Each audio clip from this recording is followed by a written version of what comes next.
Hi అండి, welcome to smart house wife. పాలకూర పకోడీ చాలా ఈజీగా, సింపుల్గా, టేస్టీగా ఎలా చేయాలో చూసేయండి. పిల్లలు కూడా చాలా ఇష్టంగా తింటారండి.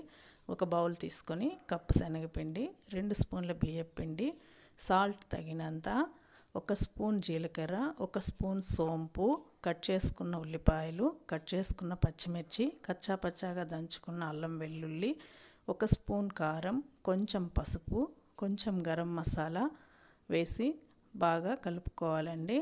ముందే కడిగి తరిగి పెట్టుకున్న పాలకూరను కూడా వేసి ఆ చెమ్మతోనే కలపాలండి. నీరు ఏదైనా తగ్గినట్లయితే కొంచెం కొంచెం నీరు చల్లుకుంటూ పొడి పొడిగా కలుపుకోవాలండి. ఇక్కడ క్లిప్ మిస్ అయిందండి. స్టవ్ మీద బాండిల్ పెట్టుకుని ఆయిల్ వేసుకొని వేడెక్కిన తర్వాత పకోడీలాగా వేసుకొని మంచి కలర్ వచ్చిన తర్వాత తీసేయండి. అంతే, చాలా టేస్టీగా క్రిస్పీగా ఉండే పకోడీ రెడీ. మీరు కూడా ఒకసారి ట్రై చేసేయండి.